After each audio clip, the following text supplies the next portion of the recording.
Hey guys, I'm Nate and welcome to episode 9 of Inform. In today's episode, we're going to be talking about drinking, taste, and genetics. Let's get started. An open letter addressed to organisations in the UK and in the EU in regards to research funding and licensing has been signed by some very important people in regards to the use of non-human primates in neuroscience research.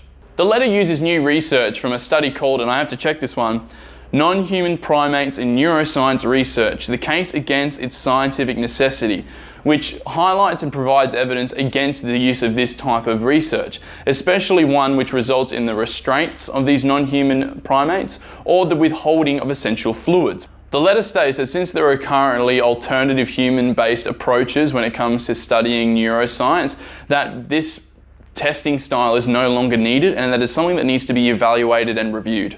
In our second story, 30 genes have just been identified to be linked to intellectual disability, also known beforehand as mental retardation.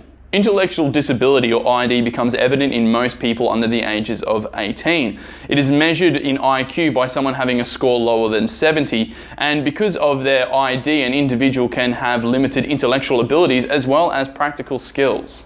The 5-year investigation collected 15,000 samples of DNA, and they were able to cut down the initial 2,000 gene pool down to the 30 that we have now. The applications of these findings are quite enormous. Screening techniques can be implemented between people who might conceive a child that has an intellectual disability so that they can either decide if that's the right path that they want to go down to or assess their options.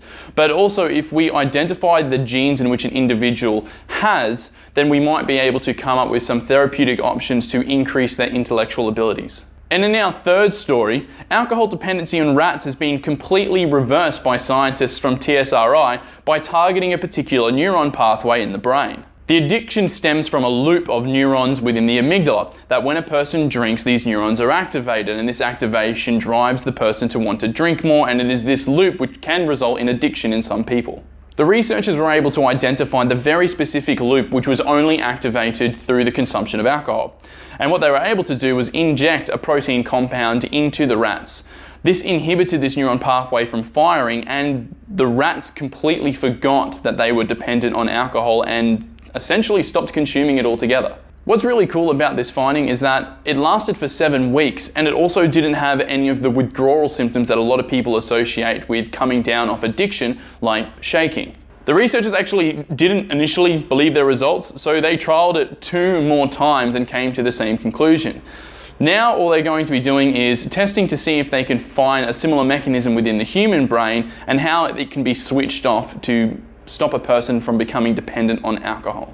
And in our last story today, we're going to be talking about taste. So everyone knows already that we have 5 basic tastes. We have sour, sweet, bitter, salty, and savory, or umami. We're going to be adding another one, and it is starchiness. The test is kind of basic when you really think about it. Participants were given solutions consisting of simple to more complex carbohydrates. They were given these solutions and then given them again once their receptors for sweetness had been cancelled out. The participants that had their sweet receptors cancelled out or blocked could still taste something, and they associated that with starchiness, which is actually quite interesting because a lot of scientists initially thought that starch didn't have a flavour or a taste. Alright guys, that's it for episode 9 of Inform. I hope you've enjoyed some of the stories that we've been talking about today. If you did, please like and subscribe. It really means a lot to me.